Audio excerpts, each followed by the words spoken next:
Bonjour Edouard, mais tout d'abord des nouvelles du noyau. Est-ce que vous pourrez compter sur un noyau plus ou moins complet? Je pense que Jules est toujours à l'écart.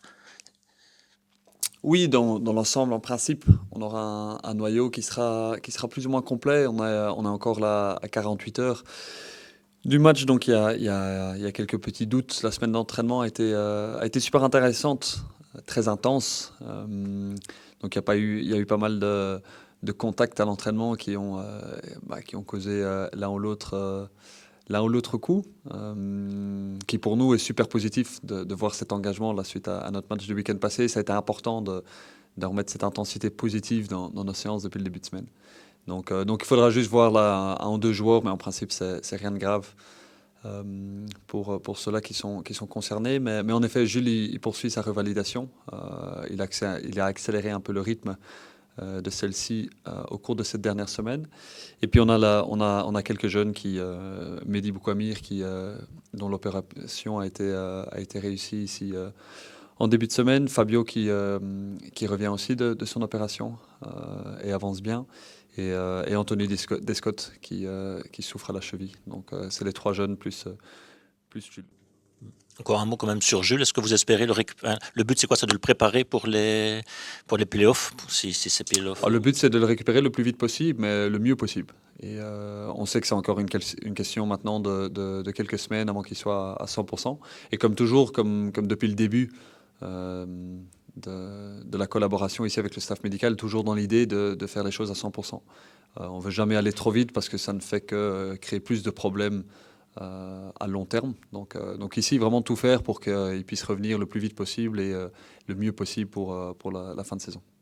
Vous avez évoqué le match contre Anderlecht, la défaite contre Anderlecht. Comment justement vous avez géré un petit peu cet après Anderlecht? Tout d'abord par une analyse vraiment profonde, une analyse profonde du contenu, des erreurs qui ont été commises, du positif qu'il y a eu à tirer du match. Mais surtout à très vite tourner la page, parce que le match de dimanche ici est complètement différent de celui contre Anderlecht du week-end passé. Donc une fois que les émotions ont été digérées et partagées avec le noyau, c'était important de se dire les choses aussi de façon ouverte et honnête, comme on le fait toujours, d'abord au sein du staff et puis entre le staff et le groupe de joueurs. Et puis oui, de tourner la page et d'être certain qu'on est focalisé sur ce match de dimanche et sur comment il va être ce match de dimanche.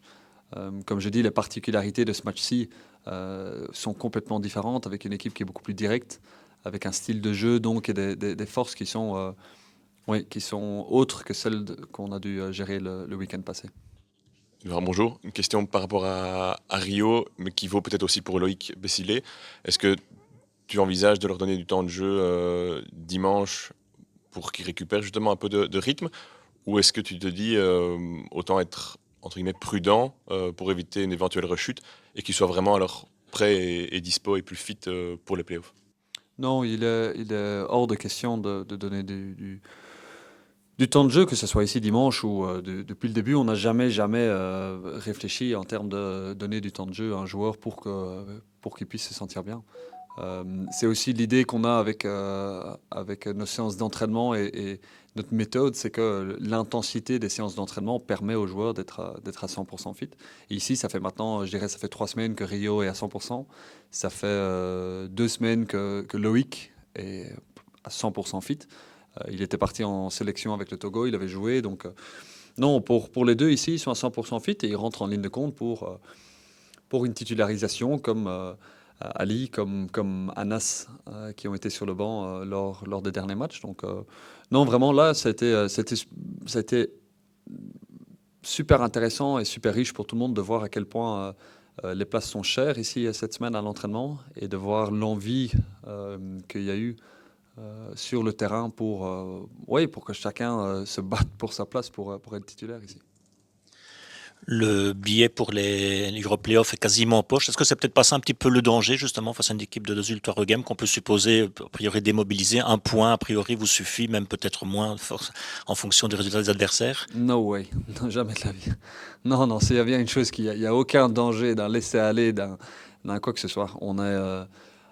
Déjà, on joue jamais pour un point. Ça, c'est une chose que dans la circonstance autre, on jouerait jamais pour un point. Chaque match, on a vraiment l'intention de gagner chaque match. On n'a pas toujours réussi, non, comme le week-end passé. Mais ici, peu importe la situation. Et on sera focalisé sur une seule chose, c'est de gagner de la façon la plus convaincante possible. Donc on va pas jouer pour le nul, on va pas regarder les autres résultats. Et donc une seule intention, c'est de pas encaisser, c'est de marquer un maximum de buts, comme on l'a fait contre le Cercle avant le dernier match. Justement, par rapport à ça, Charleroi est un peu passé de chasseur pour le top 4 à chasser pour le top 8. Est-ce que tu sens que ça met une petite pression sur ton équipe?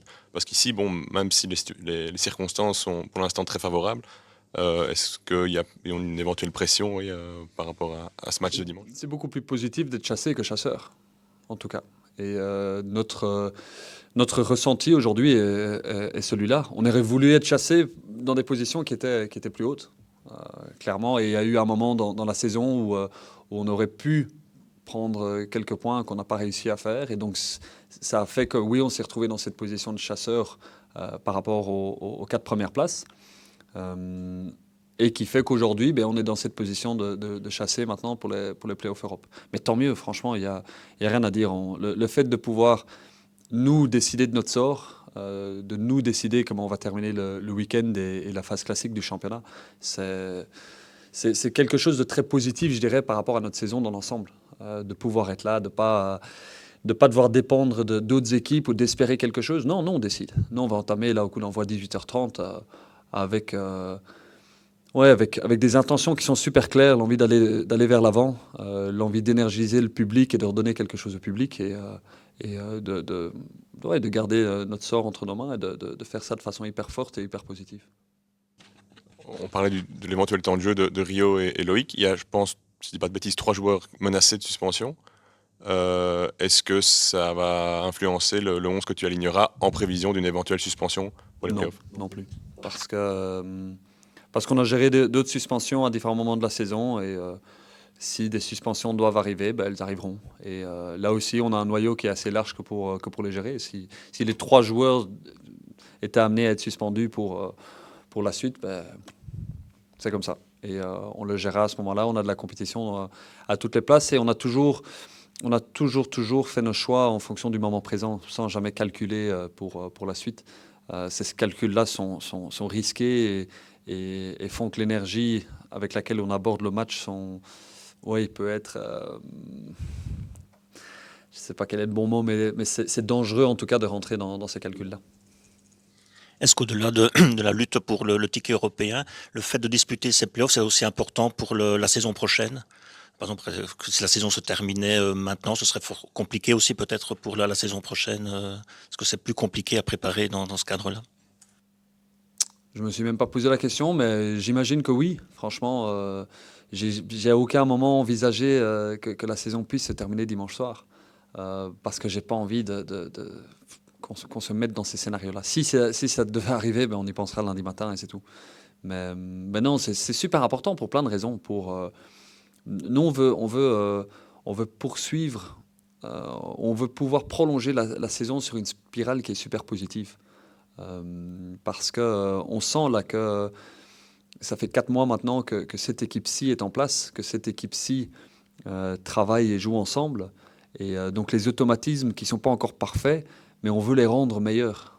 Et donc c'est dans cette intention-là qu'on veut que ce match de dimanche soit l'aboutissement des 4 derniers mois de boulot.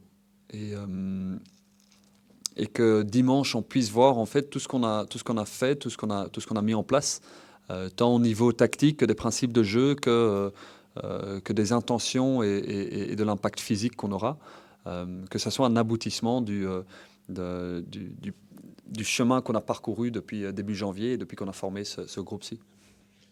Est-ce que tu estimes que Isaac Mbenza est suffisamment intégré au projet de jeu collectif pour pouvoir commencer? Et si oui, éventuellement comme deuxième attaquant, est-ce que à court ou à plus long terme, tu l'imagines plus à ce poste-là que sur un flanc? Pour le moment, en tout cas, il rentre en compétition pour une position d'extérieur, sur un côté ou sur l'autre. Euh, Son état physique, en tout cas, avance vraiment bien. Il n'est pas encore prêt à assumer 90 minutes, ça c'est certain. Euh, mais ouais, il peut prétendre en tout cas à beaucoup plus aujourd'hui qu'il y a 2 semaines, ça c'est certain. Et son intégration aussi au niveau du jeu, au niveau du principe de jeu, et cet aspect-là est de mieux en mieux. Et là aussi, c'est le fait que ça soit un joueur aussi avec l'expérience qu'il a, avec les qualités qu'il a, font que ça va un petit peu plus vite avec lui. Mais non, là pour le moment, en tout cas, il rentre en concurrence pour une position à l'extérieur. Si ça évolue, bah oui, c'est possible que ça puisse évoluer dans les semaines ou les mois qui viennent. Mais là aujourd'hui, en tout cas pour dimanche, et on est concentré là-dessus, uniquement sur une position à l'extérieur du jeu. Je me demandais aussi, est-ce que certains joueurs font le ramadan? Et si oui, est-ce que tu as observé que ça pouvait éventuellement modifier un peu leur stat, leur état de fatigue, notamment dû aux jeunes? Oui, il y a plusieurs joueurs ici qui font le ramadan pour le moment. Euh, Super important pour nous de le respecter, mais le respecter de façon proactive et donc de mettre en place, de créer un contexte pour eux pour qu'ils puissent faire ce jeûne et puissent bien se sentir en le faisant. Donc on a adapté certaines choses pour eux dans leur journée type, que ce soit avant l'entraînement, après l'entraînement, que ce soit au niveau de leur temps de récup ou leur temps de sommeil. Et pour le moment, c'est trop tôt encore. Ça fait qu'une semaine que le ramadan a commencé.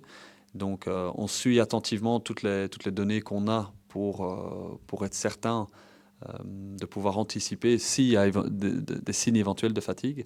Mais pour le moment, ceux qui le font ont très bien réagi, ont géré ça de façon très mature. Et il y a un respect, que ce soit de la part du staff, mais de tout le groupe, euh, vis-à-vis d'eux, et une certaine une envie, en tout cas, de pouvoir faciliter ce moment-là pour eux, pour qu'ils puissent toujours être aussi performants.